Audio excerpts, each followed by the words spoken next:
to give a brief defense of art first, because there are some Christians who are a little suspicious of art. I think there's a few different streams that comes from.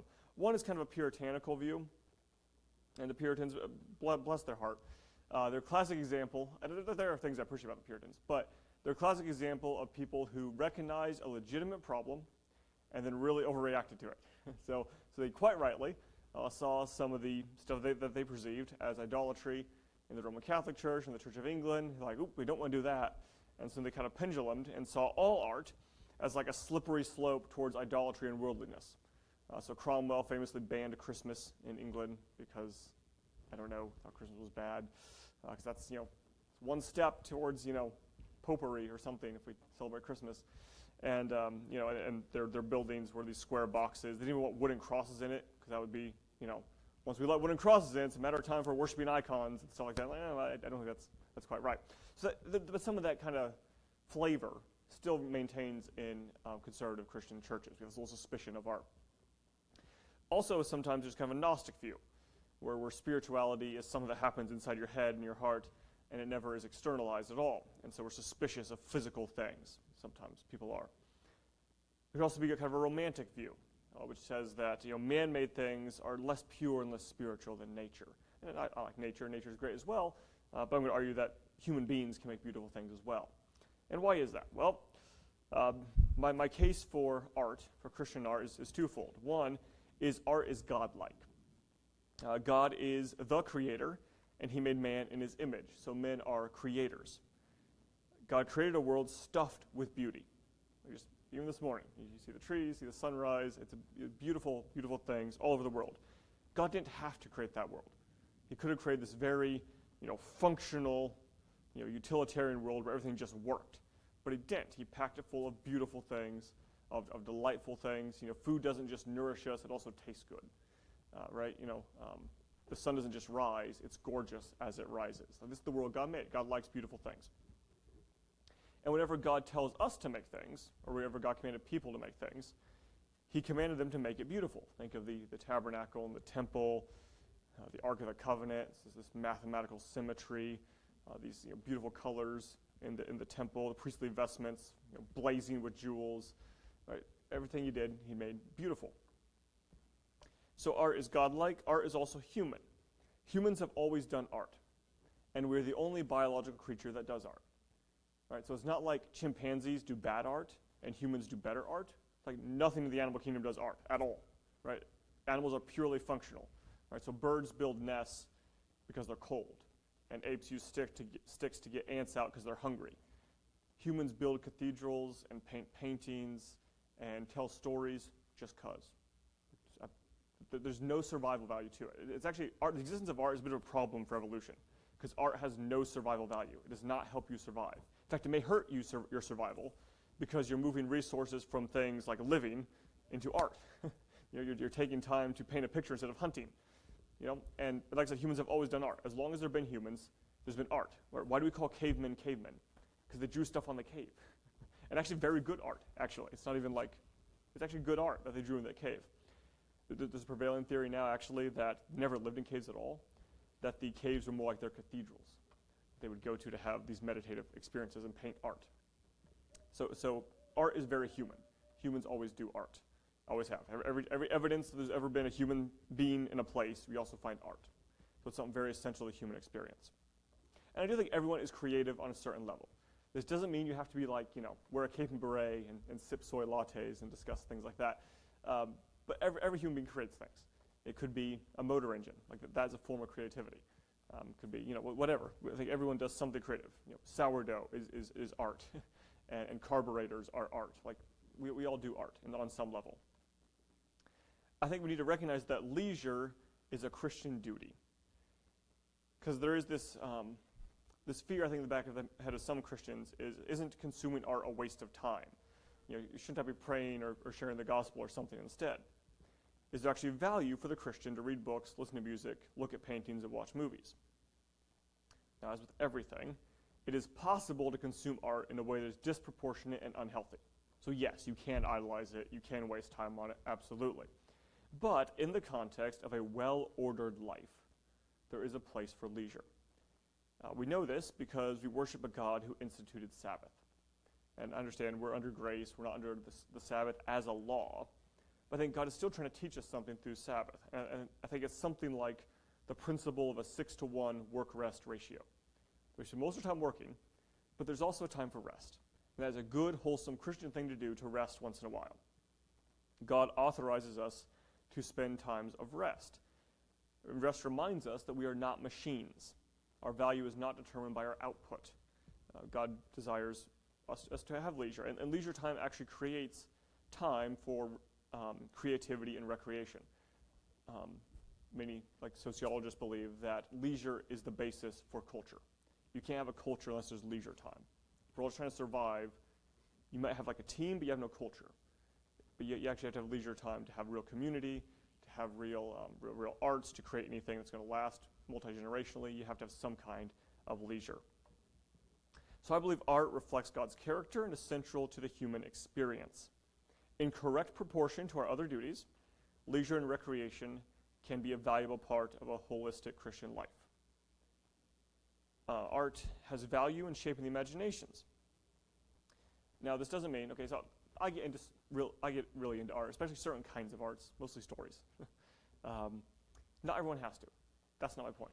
It's not like everyone has to just be really into art now, and that's the Christian thing to do. That's not what I'm saying. I do want to free the conscience to engage in art. I think you are allowed to do that. This is an acceptable Christian thing to do. If your work is done and you have 30 minutes at the end of the day, it's okay to read Charles Dickens instead of Charles Spurgeon. It's not unspiritual to do that. That's a good, wholesome thing to do if you care to do that. So that's my case for art in general. Any thoughts, comments on any of those points before we actually get into how do we choose good art? Yeah, Austin.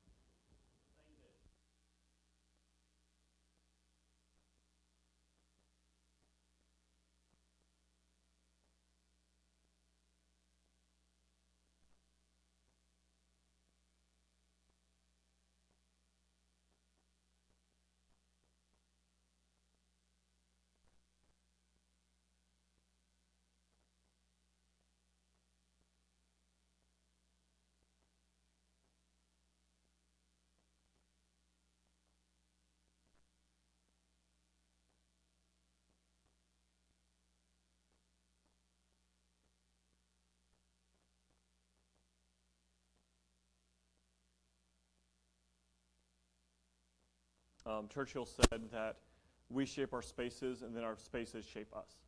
And that'd be true of all forms of art. And so yeah, art is essential to culture building. So if you want to build a good family culture, good church culture, a good state culture, national culture, you need good art. Somehow that has to be worked into the project. Again, not everyone has to be like an artiste, but I think there should be some place for art in our communities and in our family life and all that. Good. Any other thoughts before we kind of get into the details of this? Yeah. We have to think in terms of not strictly art but creativity, because maybe it's just a matter of semantics, but my wife would tell you that she is not an artist, that all her animals look the same, and there's a certain amount of truth to that. But at the same time, she's extremely creative as a homemaker and as a decorator of her house. Yeah, and I think that is art. And it is. But she doesn't think of it in those terms. She thinks of it as creativity, perhaps, but Yeah. art. That really is art. I would say art is the product of creativity. So anytime creativity does something, the result is art. And yeah, absolutely, I include home decoration. I include good family meals. I include, making an engine run, very precisely. That's all creativity, and that's all art. What's that? Making a horseshoe. Making a horseshoe is totally art. And just because of the function does not make it less art, actually. Good art should be, on some level, functional as well, I think. Good. So that's good discussion there. All right, so how do we actually choose good art? So we've established that art, in principle, is an acceptable thing to do, but not all art is created equal, and so we have to be discerning in how we choose good art. So let's start with avoiding the bad. I'm going to do avoiding the bad and finding the good. Those are the two things we're trying to do here. I am assuming that the universe is in a state of war. So my underlying assumptions. And everything in that universe must take a side. Genesis 3:15, Jesus talking to Satan, or God talking to Satan, and I'll put enmity between you and the woman, and between your seed and her seed, he will bruise your head, and you shall bruise his heel. So that is the current situation, is the seed of the woman, the seed of the serpent are engaged in a war. Good news is we are going to win. In the meantime, we're still at war, and everything in the universe picks a side. And God tells us quite clearly which side we ought to pick. Romans 12:9b says, abhor what is evil, cling to what is good. That's my structure for this lesson. Abhor what is evil, cling to what is good. Before we can do that, we have to decide a few things here. The big idea here is that art has meaning. It's not arbitrary. It's not solely based on how I perceive it. It's not based on how I feel about a piece of art, either positively or negatively. We shouldn't necessarily ignore how I feel. Like if I see a piece of art and have a gut reaction to it, either good or bad, that could tell me something. But there's a follow-up question, is ought I to feel that way? And that's what I'm saying, we're allowed to ask that question, because the current assumption in our culture is if I feel a way about something, that settles it, like discussion over. But I think, okay, that's worth noting. I feel this way about it. Should I? Are those valid feelings or are they not? So how do we determine the meaning of art? There's probably multiple ways to think through the issue. I'm going to give us two principles that can help us think through this. One is the creator's intention. The nature of art is that it communicates. It tells us something. Also, art by its nature comes from one human mind to another. It's actually kind of spooky when you think about it. It's something inside someone's head is externalized and then enters my head. It's really bizarre, actually. So that's what art is. One human thinks of something, somehow externalizes it, and then I interpret it. So we have a major clue into the meaning of a piece of art when we know what the creator's intentions were. So what was the creator trying to do? And sometimes they're nice enough to tell us, which is always very convenient. For examples, the fathers of rock and roll said their music was about moral rebellion. That tells us something. That's a clue as to what that music is about. J.R.R. Tolkien said that his writings were fundamentally Christian.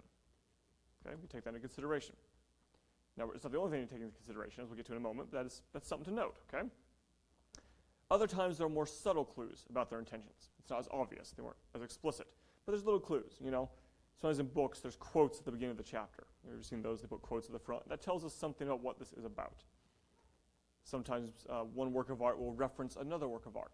Okay, that's a clue. Particular use of symbolism. Right? Symbols have meaning. They carry meaning in particular times and places, and we can kind of look at what symbolism is going on here. What are they trying to communicate? Is the serpent the good guy or the bad guy in the story? Right? That probably gives us a clue as to what's going on. All right? But it's not the only thing. So we have the intention of the author, but then we have the execution of that intention. So it's possible the creator has an intention, but then doesn't execute it very well. Doesn't communicate the thing well. And the big idea here is that stuff means stuff. That's my hill to die on. Stuff means stuff. We live in a communicative universe, and everything made is communicative.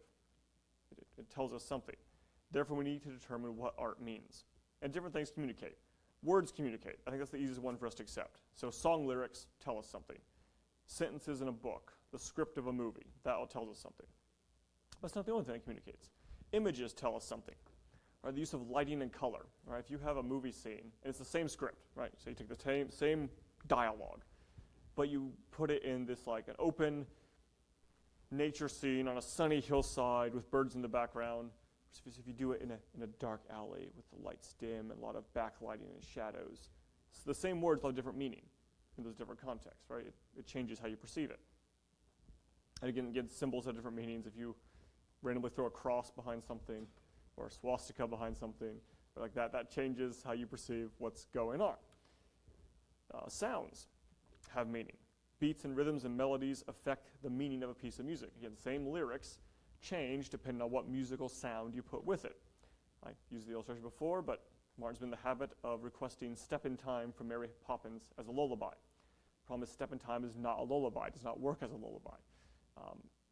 And that's not because of the words. It's because of the sounds itself carry meaning. And it's the meaning is something like energy and enthusiasm and fun, which is not conducive for trying to get a 2-year-old to fall asleep, right? And so different music is appropriate in different contexts because of the meaning it inherently carries. We still haven't actually gotten to my point yet about how do we actually abhor what is evil in art. But any thoughts on that? Maybe any other criteria you can think of how to determine what art means that seems like a sound starting point to can work through this. All right, so obviously, I think we should avoid what is evil in art. Okay, that's my premise. And by evil, I mean a couple things. One, I mean morally bad. And even that we can break down a little bit. Some art invites you to sin. Like the intention of the art is you come here and sin.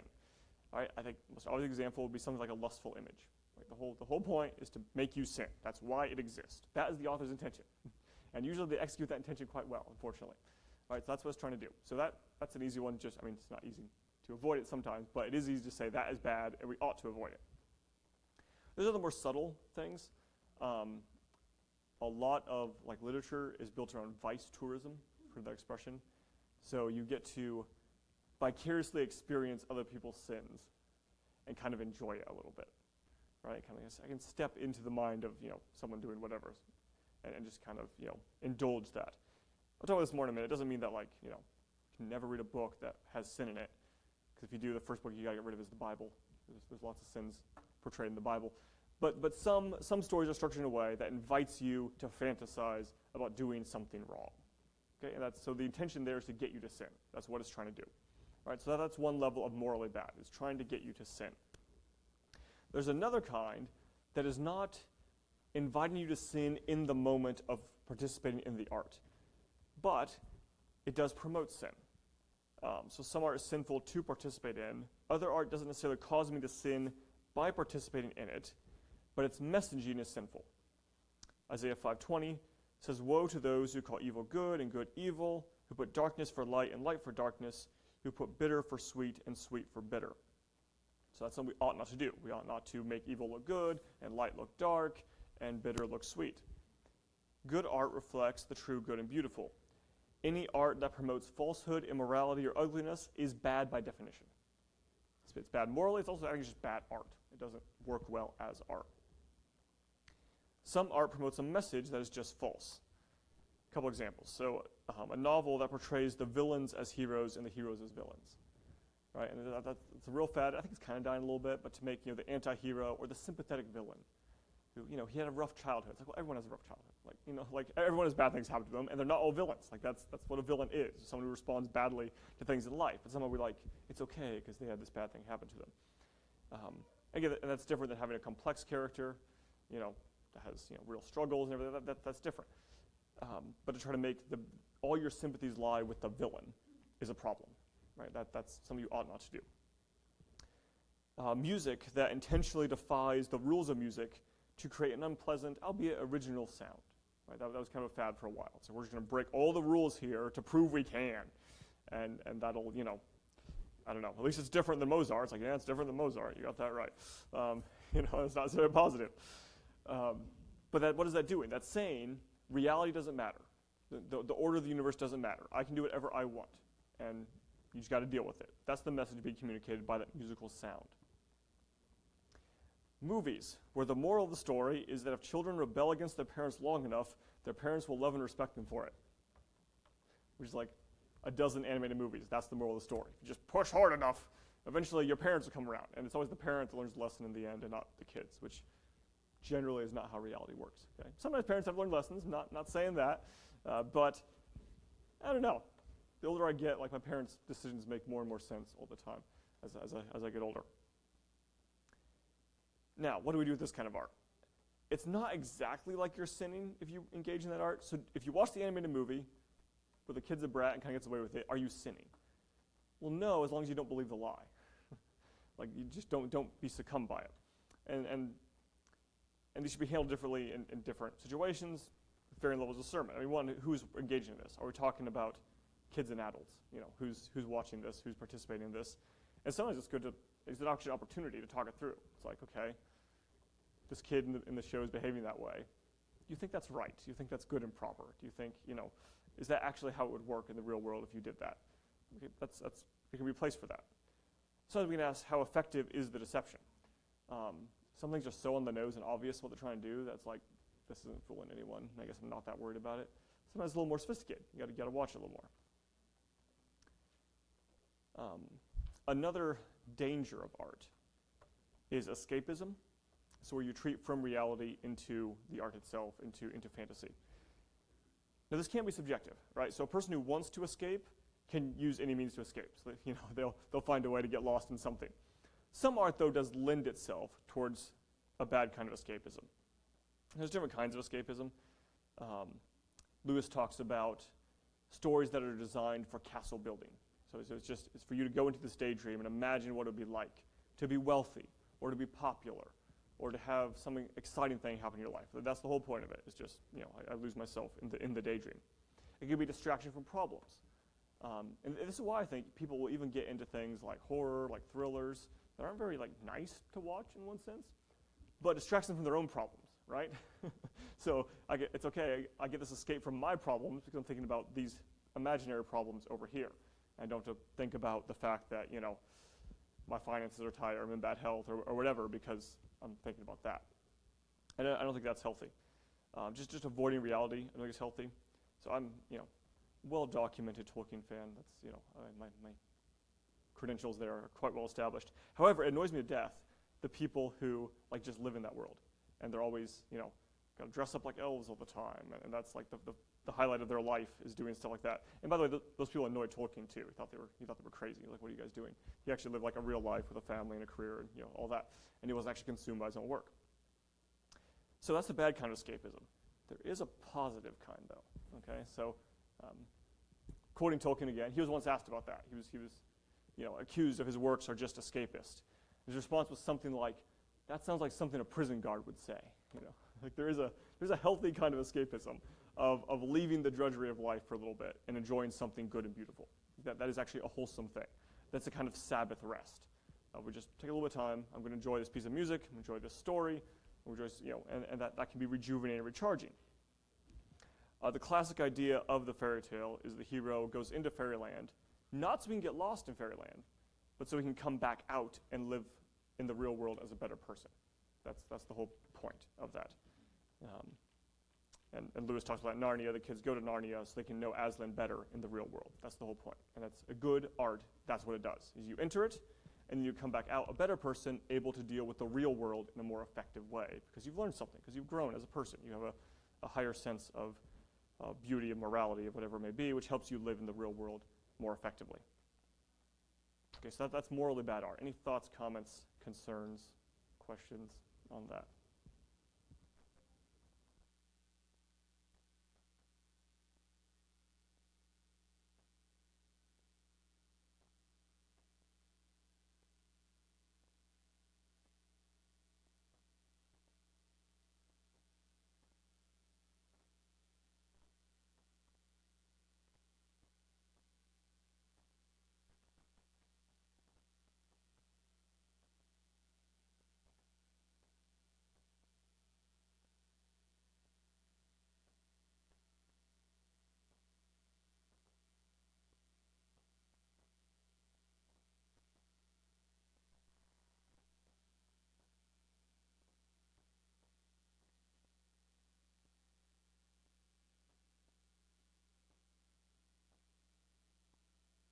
Yeah, absolutely. That's a fantastic point. Is in all other areas, recognize you have to follow the rules. When we built this building, we had to follow the rules or it'd fall down.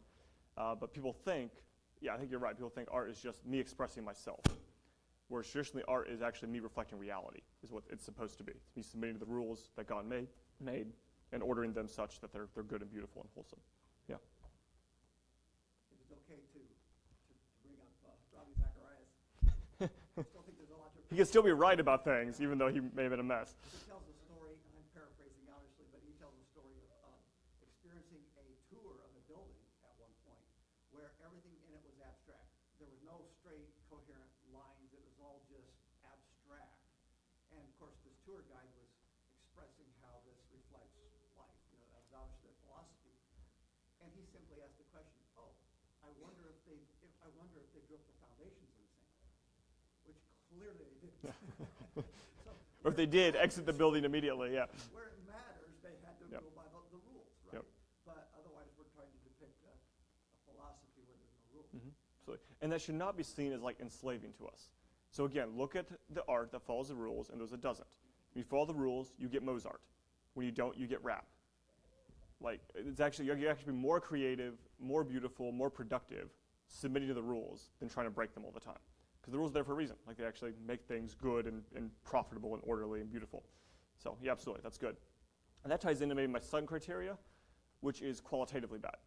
So I do think Christians should want good art, not just good in the sense of like I'm not sinning by participating in it, but it's good in that it follows the rules and it is actually like good in terms of like quality. Now the world, of course, will gladly sacrifice moral goodness for technical quality, right? So when a big budget movie that's the morality's trash, right? They'll go for that.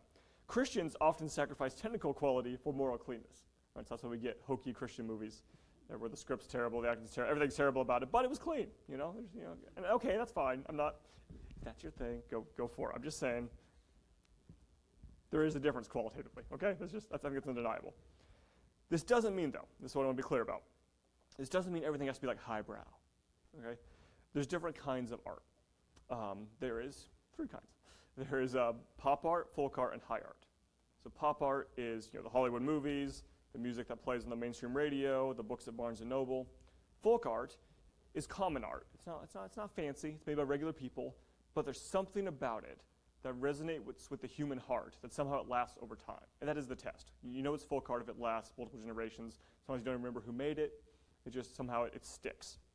And I think good pop art can become folk art given enough time.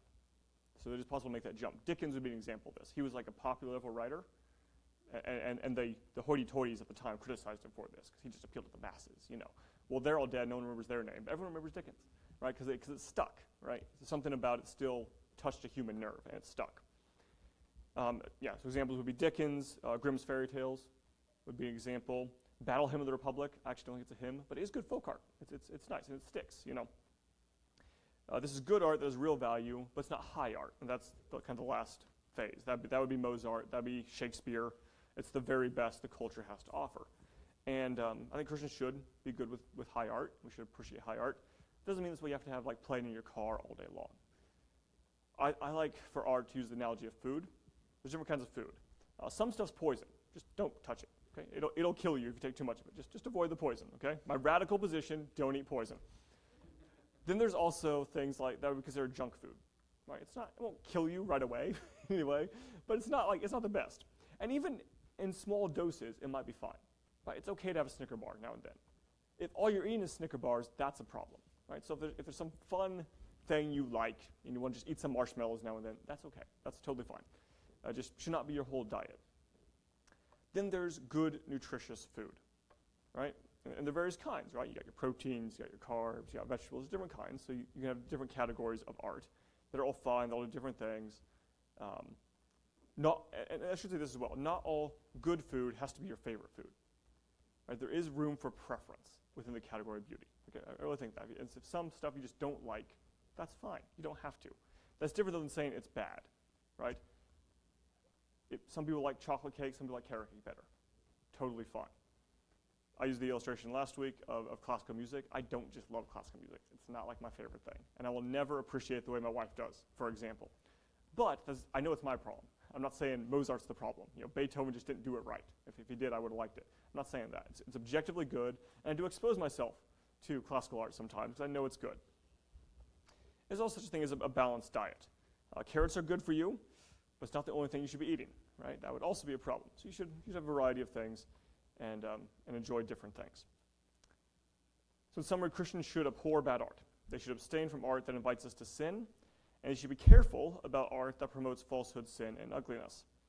We should cultivate good taste for quality, not just acceptable art. And we talked about that again last week, that every 5-year-old offered a filet mignon, expertly prepared by Michelin star chef, and a McDonald's cheeseburger will choose the cheeseburger because tastes have to be cultivated over time. You have to train yourself to want good things.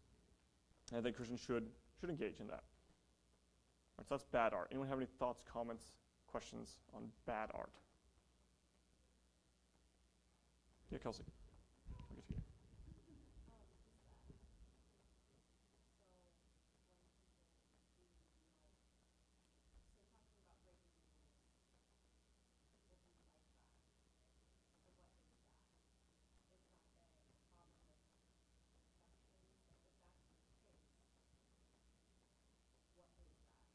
Mm-hmm.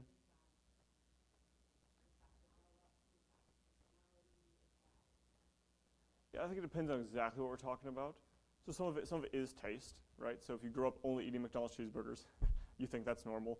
If that's all you've ever seen or heard, you think that's how it ought to be, and you kind of train yourself to want more of that.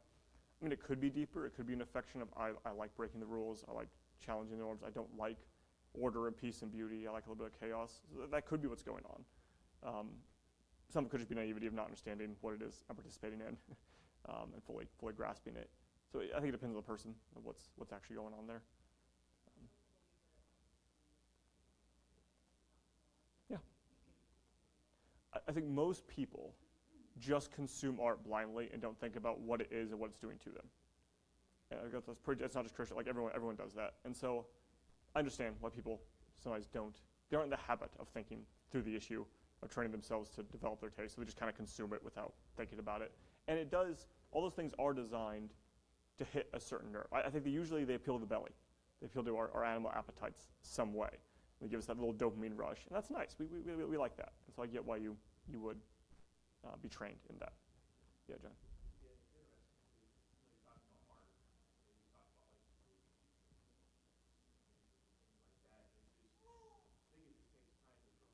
Mm-hmm.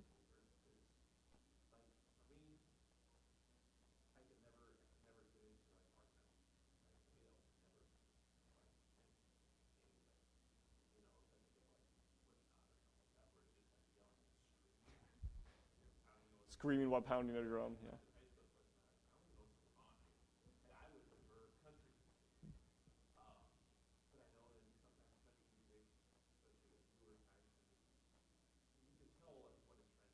Mm.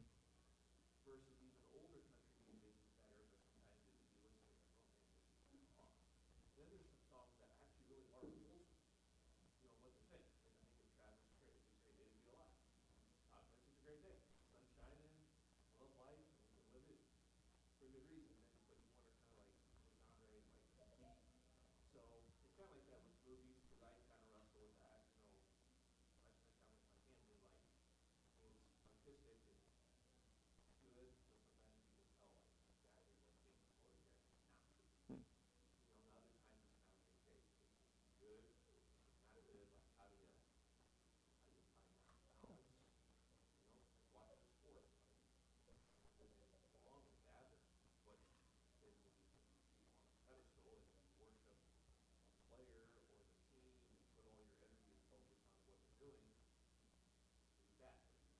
Mm. Yeah.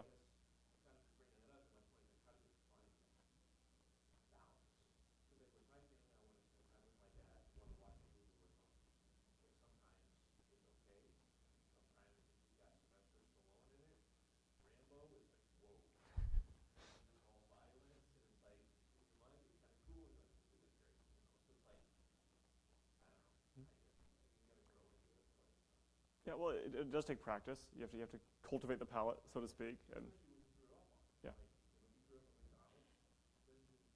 yeah,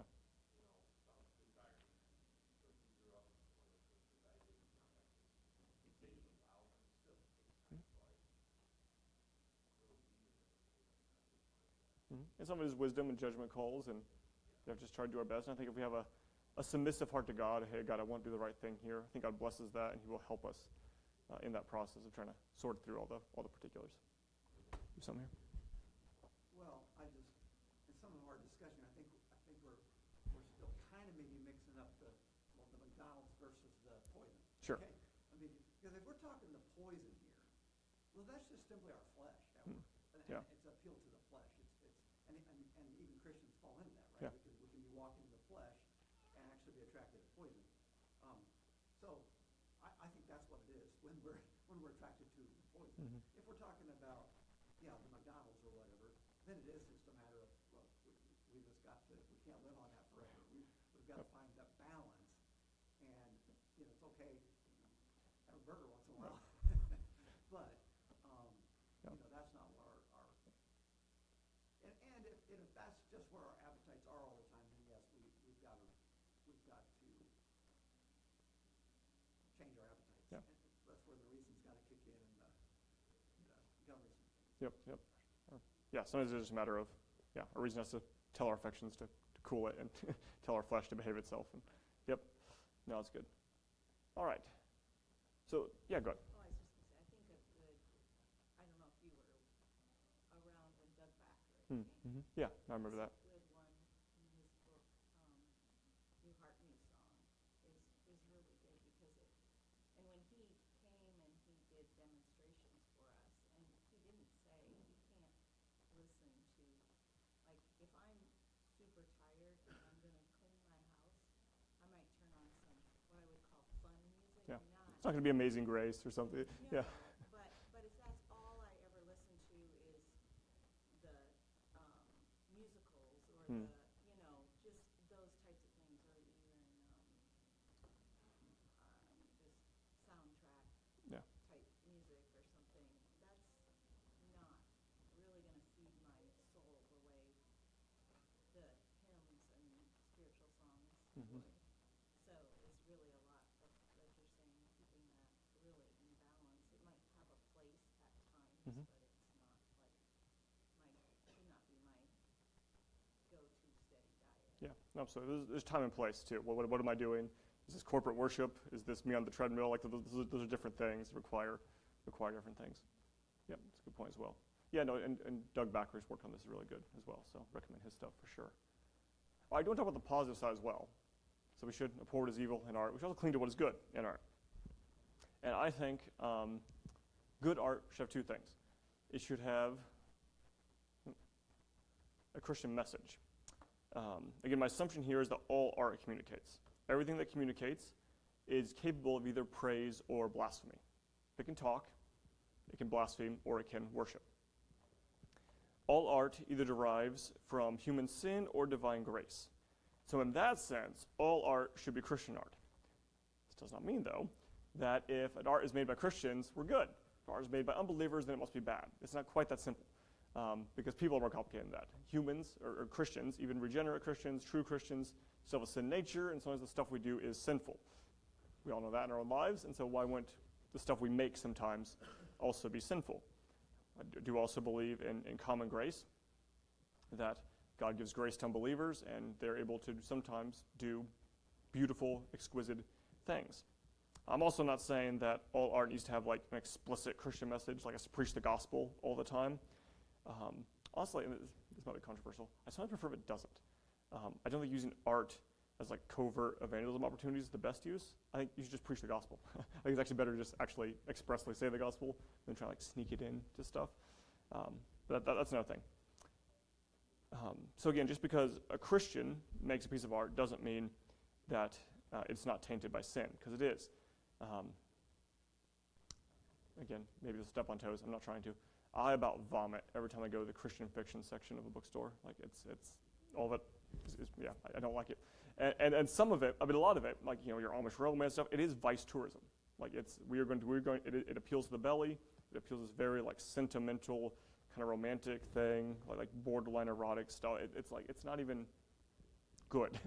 Like it's not something that I would participate in, even though it has like a little cross in the bottom of it, because to show that it's Christian. Like otherwise you wouldn't know. Right? They have to like expressly say this is Christian fiction. Frankly, it's kind of equivalent to the Christian contemporary music. Yeah, sure. It really is. It's just we just Christianize the worldliness. Yep. We'll slap a crucifix on it and pretend it's now okay. Yeah. So sometimes, so that's a good example. Just because it has an expressly Christian message, doesn't mean it's actually a Christian message, because more than words communicate, right? So that's a good example as well. And also, again, God gives common grace to unbelievers sometimes. So, for example, Tchaikovsky, horrible human being, very bad. But his music is orderly, it's mathematical, it's beautiful. He obeys the rules that God made. And it's actually beautiful stuff. Right? So, in a sense, it's Christian, even though he himself was a very ungodly man. I'm reading Homer's Odyssey right now, which you cannot call Christian. It predates Christ. It's written by a pagan. There's all these pagan gods in it. But the message is actually fundamentally Christian. It's a king returns to his kingdom in the form of a servant, sacrifices for his people, and rescues his bride from those who tempt and torment her. It's a Christian structure, despite being written by pagan. I think that's God's grace. That's the law of God written in the hearts of unbelievers. So I do think art should correspond to the Christian message. It should reflect a world that is real. It should reflect the real world. It should follow the archetypes that have been handed down through generations. Again, most people know if you put a serpent in the story, that's signaling something. right? The serpent versus a lion. Usually, the lion's good, the serpent's bad. Like, most of us just know that, because these are the types that have been handed down to us for like 3,000 years now. So it should have a Christian message. I think it should also have a Christian morality. Art should reflect Christian morality. It should not promote sin, and it should promote virtue. My radical premise there. This doesn't mean that it cannot portray sin. All right, so a murder mystery is not endorsing murder. Just because it's not saying this is the thing you ought to do, which is portraying a murder. A painting, there's classical paintings that depict like the Romans pillaging a village. Well, it's not saying that pillaging is great. It's not promoting pillaging. It's just depicting a thing. A folk song about a person, making bad choices and then destroying his life and suffering consequences. That's not necessarily promoting the bad choices. It could be like a cautionary tale, depending on how it's done. It can also be done in a way that glorifies it and fantasizes, or it could be done in a way that's like cautionary, like this is bad, you should avoid it. The point here, though, is that art should agree with God about what is moral. It should point us to what is good and right. Sin should be shown to be sinful, and virtue should be shown to be virtuous. And again, this doesn't mean that action has to be made by Christians. That seems to be not the test. The books that actually got me into reading, so on one hand I can't knock them too much, but looking back, they break all the rules I just listed. And that was actually, and again, step on toes, the Left Behind Kids books. I don't know if anyone read those. Okay, but there's like a story arc in it where like the couple who's dating in the tribulation, which I feel like would not be a priority if you were in the tribulation, but whatever. They're dating, and the one's more conservative and the one's more loose about what they do, and the whole story arc is the conservative girl learns to get over it, and they're like snogging as Jesus comes back in the second coming, which again I feel like is not the thing you would be doing if Jesus were coming back for so many reasons. So that's a Christian book. It's in the Christian section. I loaned it out of our church library, but the morality is actually not Christian. It's not telling you something about what Christ would want us to do. Again, in contrast, I'm reading the Odyssey, and the whole point of the Odyssey is faithfulness. So Odysseus, a goddess offers to marry him and make him immortal. He's like, nope, I'm married. Sorry, not going to do it. The wife, there's all these people trying to get her to marry them so they can get the land. And because they have armies, she can't just make them go away, so she outsmarts them, she outwits them to protect her purity because she is loyal to her husband. The son is loyal to his parents, and he, grown up in this bad situation, finally realizes, I'm a man now, I can do something about it, and he takes action to restore his father and defend his mother's honor. The whole thing is family loyalty. You be faithful to your wife, be faithful to your husband, be faithful to your sons, to your parents. That's a Christian morality, even though it's written by a pagan. Right? So in contrast with other stories that are written by Christians and don't portray that. So art does train the affections in a way that is usually more meaningful than a lecture. A speech about courage is probably less inspiring than an example of courage. An image of motherly affection is usually more powerful than an encyclopedic description of a mother's duties. The imagination has a way of imparting virtue in a way that mere facts cannot. I do believe this is biblical. When Nathan confronts David, he doesn't give him a sermon on thou shalt not commit adultery. He tells him a story. And David puts himself in the story, and it changes his affections. Because he's able to take himself outside the situation and realize, in this imaginative world, I would side with this character, not that character. Then, of course, the plot twist when Nathan says, you are the man, you are the villain. And you just identify this character as the villain of the story, and you are him. And I think stories actually can be very powerful in doing that for us. Am I the hero or am I the villain in this situation? And just personal testimony of times in my life where that's been very helpful to me to think through. Am I the hero? Am I the villain? If someone's reading the story of Josh, are they siding with my character? Or are they like, nope, he's the bad guy. Or he's the weak character. He's the character who's not doing the right thing. I think it's very therapeutic to think through life and gives us some objectivity when we think through life that way. So the imagination inspires the affections in a way that mere intellect cannot do. It, in turn, our affections then guide our behavior. So the sense in which we're all governed by art. And therefore, we should cling to what is good. That raises the stakes, I think. We really need to cling to what is good. So again, my point here is not to pressure anyone. Not everyone just loves art. Almost no one loves all the arts. For real Renaissance men, I suppose we would. But usually, some people like music more, some people like, paintings more, and that's fine. But I would like to free your conscience to engage in good art. It's not worldly, or doesn't have to be. And anything can be sinful, but it doesn't have to be. It can have real spiritual value. And I would just commend it to you. commit good, wholesome, valuable, quality art to you as something that could be beneficial to your soul. So abhor what is evil in the arts, cling to what is good, engage with art that is morally pure and also technically excellent and meaningful. And as we do that, I think art can train our affections in a way that memorizing data cannot.